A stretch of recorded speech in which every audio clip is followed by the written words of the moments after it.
and welcome to Getting to Good Enough, a podcast to help you let go of perfectionism so you can do more of what you love. I'm Shannon Wilkinson, a life coach in Portland, Oregon. I'm a recovering perfectionist who's getting better at good enough. And I'm Janine Adams, a certified professional organizer in St. Louis, Missouri, and I'm lucky enough to be naturally good at good enough. And today we're talking about what you need to do to be able to vote and how you can help get out the vote.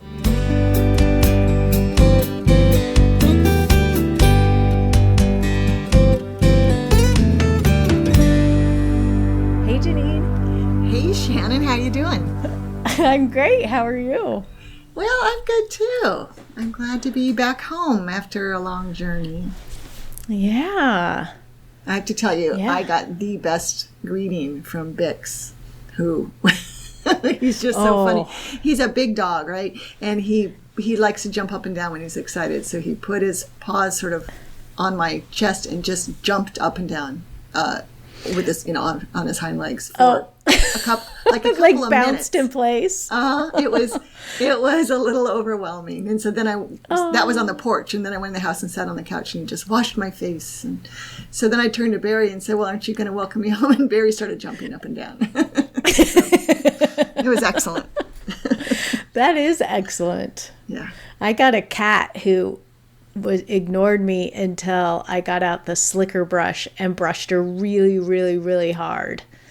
And then she loved me forever again. Well, I love cats, but in this way, dogs are superior to cats. Yeah. Well, she's just a little standoffish. And then since then, in the last week, she's been glued to either Mike or I. I'm currently covered in cat hair because she was just sitting on my lap. Right. I'm sure she was very glad to see you. Yeah. But we are talking about getting out the vote. Yep, there is not much time left. But the day that we're recording this, we have what? I've got it right here. 6 I weeks? have an app. 42 days. So yes, 6 weeks. Almost exactly. Yeah, 42 days, 7 hours. Well, so I think when this airs, then we'll have 40 days or 39 days. Right.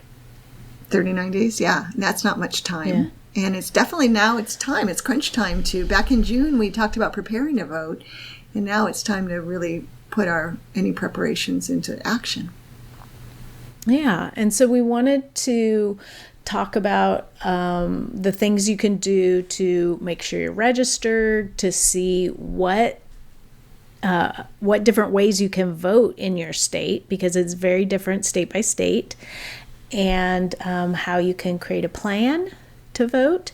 And then if you are up for it, level 2, we're calling it, Janine invented the levels, promote voting among your friends, associates, and neighbors. Level 3 is volunteering to help, and level 4 is giving money to candidates and causes. Right. So we've accumulated some resources that we'll put in the show notes and talk about that will help maybe make it less overwhelming for you if you want to take some action. Yeah, and I think that one of the reasons that it feels really important to talk about this again is, first of all, this already felt like perhaps one of the probably the most important election of my lifetime. Mm-hmm. And then with Ruth Bader Ginsburg's death last week, it felt even more important. Yeah, and I know that for me, speaking personally, the sense of almost, desperation that I felt after hearing of her death, and sadness, of course, the only way I could channel it or deal with it was to try to figure out how I can take action and do everything I can. That's how I have to deal with it. And so we thought maybe that would be helpful to other people as well, to figure out if we can help you figure out how to make sure you can vote and help others vote if you're inclined, then hopefully it will be a public service. Yes. Well, I'll tell you, the easiest way to make sure you can vote is move to Oregon. And when you get your driver's license, they register you, and then they just mail you a ballot. Unbelievable. Why does it have to be so hard? Oregon is living the let it be easy philosophy. Yes. Yes. In fact, so our youngest, Cy, just got his driver's license, and he also got a letter from the elections, whatever it is, the county elections commission or whatever, and saying that he was pre-registered to vote, and as soon as he turned 18 he would automatically be registered because they tie it to the getting your license. Oh, that's amazing. Isn't that great? So great. Yes. And the contrast to Missouri, I don't know I haven't done any research to know what the hardest state to vote in is, but I think Missouri's up there. And to think that we have to request a mail-in ballot and then have it notarized in order to vote without going to the polls unless we have an excuse to vote absentee is such a contrast. And this year, with that 1-2 punch of COVID and the Postal Service disruptions, it makes it really challenging. I mean, I was all about voting by mail, and now I still am, of course, but it really means that we have to plan ahead. So, if you're voting by mail in Missouri, if you vote by mail, with a no excuse vote by mail, you have to mail it. You can't do anything except put it through the Postal Service. You can't even FedEx it. So, or certainly can't drop it off. So I think of it as the election day is not November 3rd here. Right. If you're voting by mail, it's got to be at least, 2 weeks before that, which I should know what that date is, but I don't. Let's say October 18th. Let's look real quick, just, so we have a good number. That was close. 20th. October 20th, yeah. Yep. Right. I love that it's that easy in Oregon, and I know in Washington as well. They have exclusively mail-in voting, and also you guys have drop-off sites, which is great. So you don't have to depend on and that's what I usually do is just drop my ballot off because we happen to live very close to the elections office. But there also, you can drop off ballots at libraries. There's a number of other places where there are official ballot boxes where you can drop it off. That's excellent. Yeah. Yeah. So I think the sort of one-stop site to check and see if you're registered and to figure out your voting options is vote.org. Right, and you can go to your own state and see what the information is, and I can actually ask to be reminded by them. Yeah, which is awesome. Yeah. Okay. I was just going to say, if you do happen to be a listener in Missouri or in specifically in St. Louis, and you want to do a mail-in ballot, feel free to reach out to me and I'd be happy to notarize it for you. So, since I became a notary in order to do this, now's my time. Yes. I notarize as much as possible. Please don't hesitate to reach out or tell your friends in St. Louis. Yeah, I think that is just so crazy. But yes, if you're in St. Louis, Janine will happily notarize your ballot. Yes. But just if you have any questions, because the rules are more convoluted because of coronavirus, I will happily help anyone sort out what they need to do to get registered and to vote by mail or vote absentee or whatever they need to do to make sure that they can vote. Right, no matter where you live. And I feel the same way. So Shannon, you and I can divvy up whatever might come through our Getting to Good Enough emails, for example. Yes. So if you want help, or even if it feels so overwhelming, if you go to the vote.org site and it's overwhelming, then just drop us an email at hello@gettingtogoodenough.com and one of us will help you. Yes, I'm literally making this my focus of my next 42 days. Helping people get out the vote. So, helping people vote. So, yeah, absolutely. That's a great reminder, Shannon. Yeah.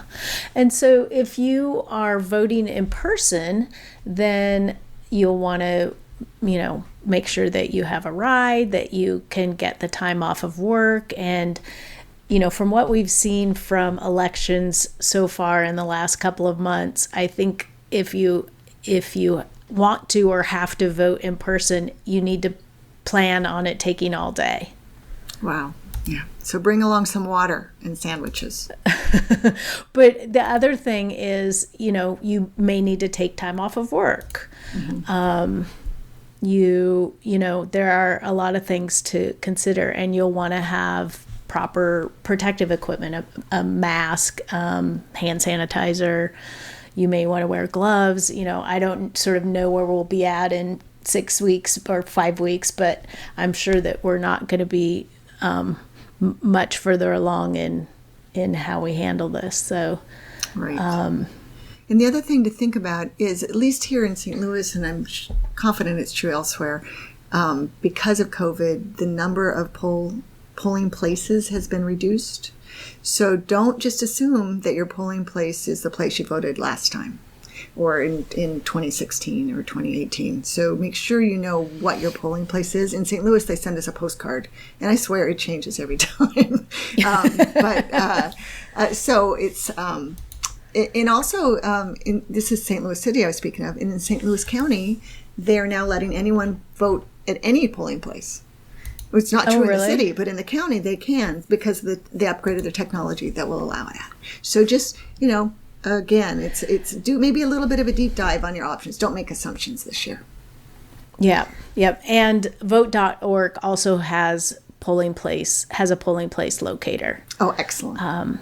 Yeah. So it really is sort of a one-stop shop, and they have just sort of a stack of things, register to vote, vote by mail, get reminders, a polling place locator, and just maybe work your way down every step of it to ensure that you have everything in place that you need to vote. Right. And again, we're glad to help you. Yes, absolutely. So I think that covers making sure you're able to vote and having a plan in place to actually vote.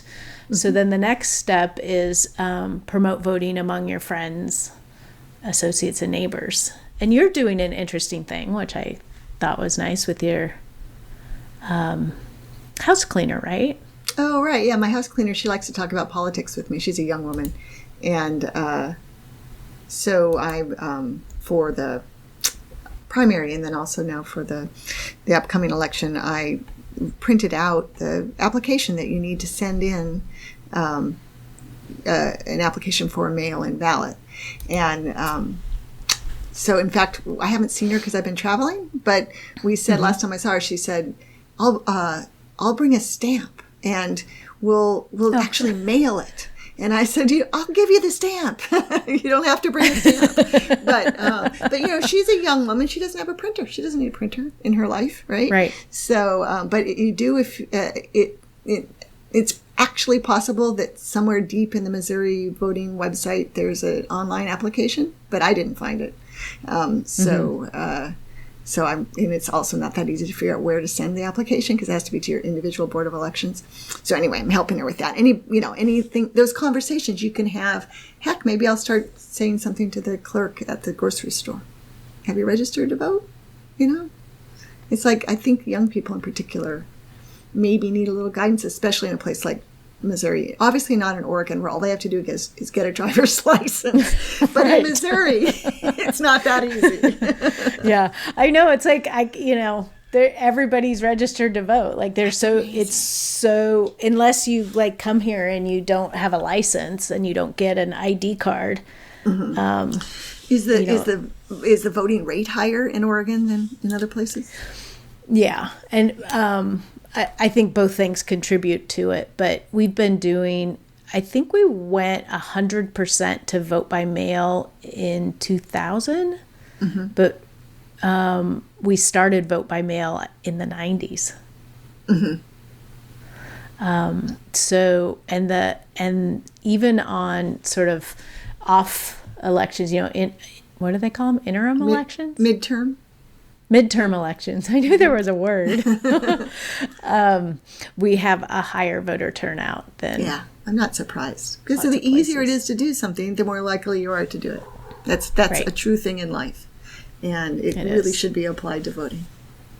So good on Oregon. And so you can also, if you're active on social media, you can use social media to, ask your friends if they're registered and perhaps share the vote.org website as a resource to encourage people to get registered and figure out their voting plan. Exactly. Feel free to share this episode of the podcast. Yeah. So then we get to, once you have your plan in place and you know how you're going to vote, then the next step is volunteering to help. And we very much encourage you to volunteer in a way that is feels good for you, that you like, that is, if you're up for being a little uncomfortable and making phone calls or texts or something like that, go for it. But there are plenty of ways to get out the vote that you don't have to get uncomfortable about. Right, exactly. Everyone has different comfort levels and different things, so pick the thing that's going to be the most enjoyable for you, and you'll probably do more of it. The more, Yeah. I love writing postcards, so I just keep writing them. Right, and so you write postcards for postcardstodvoters.org, right? That's what I do, yeah.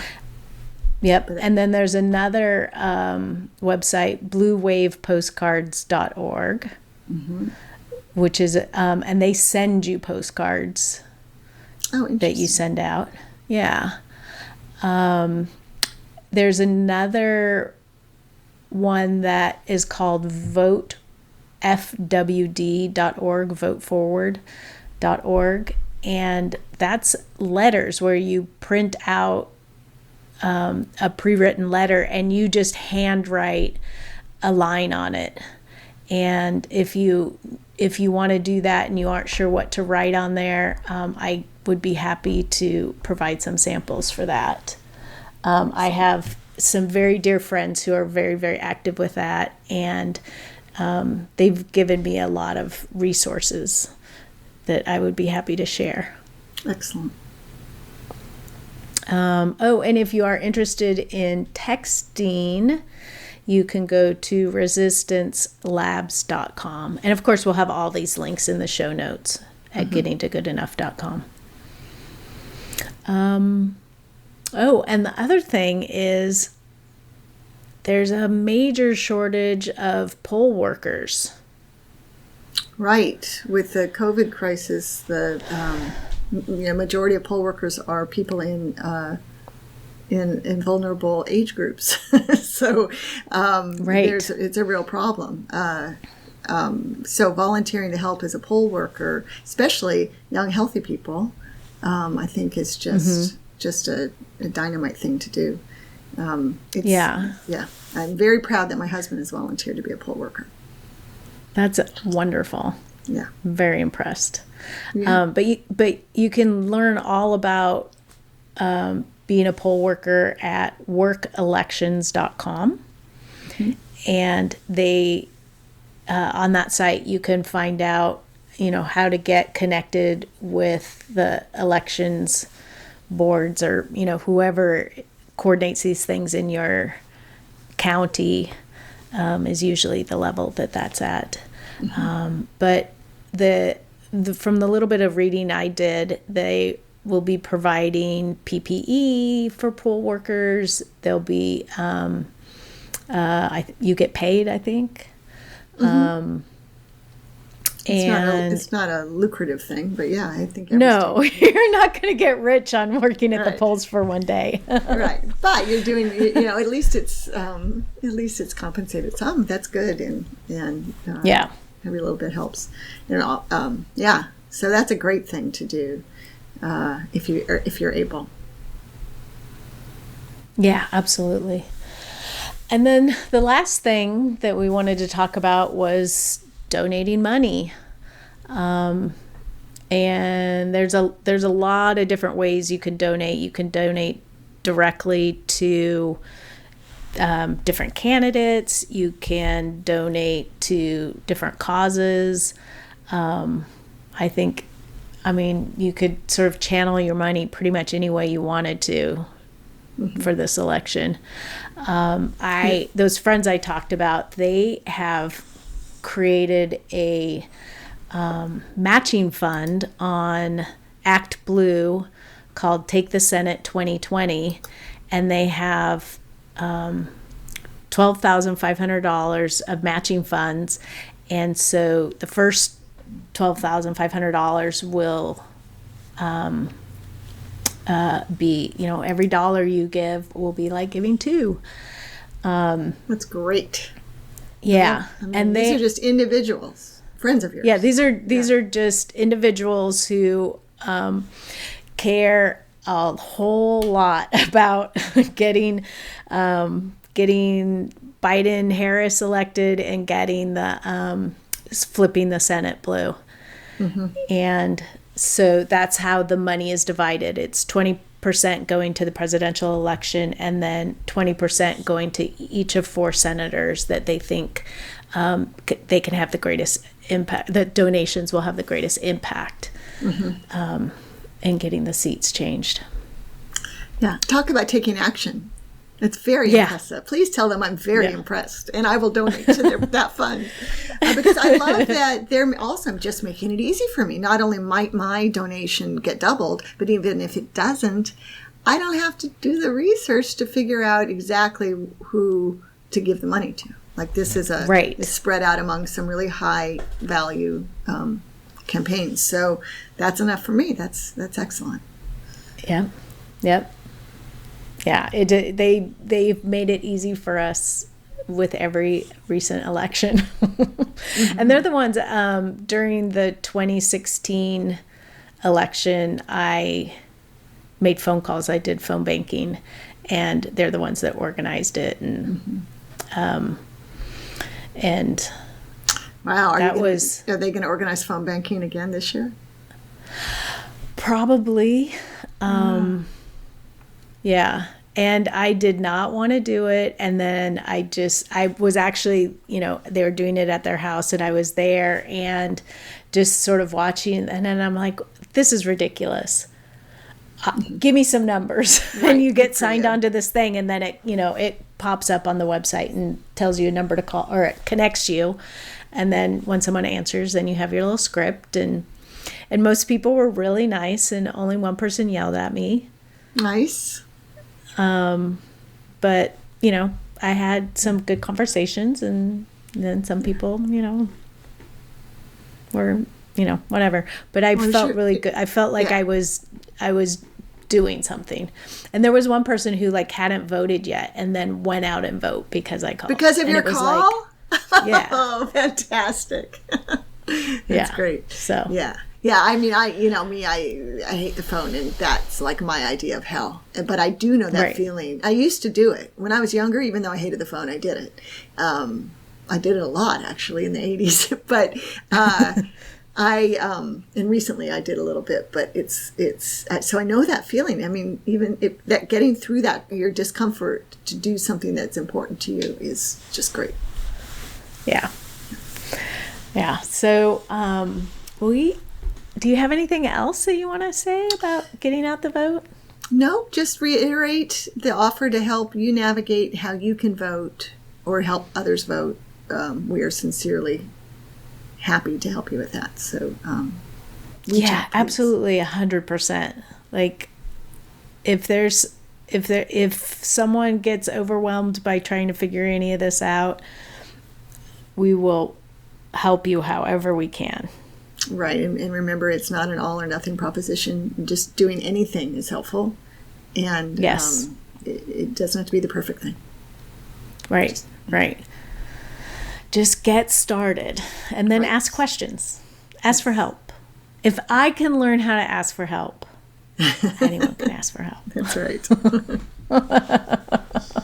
Well, most of all, we hope that you're inspired to make sure you're ready to vote, and then do whatever you can to help other people vote.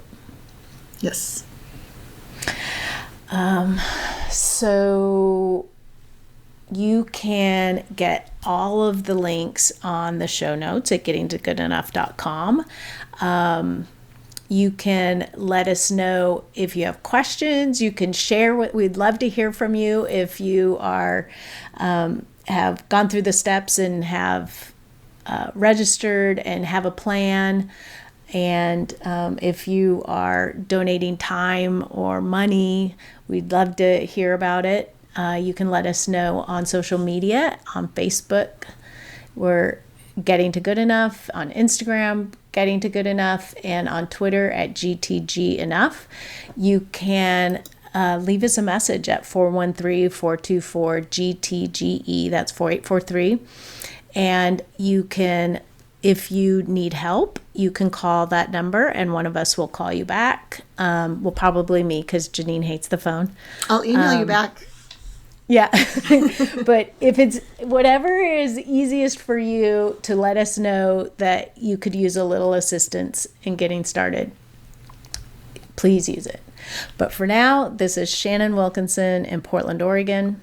And Janine Adams in St. Louis, Missouri. And we hope that good enough is getting easier for you.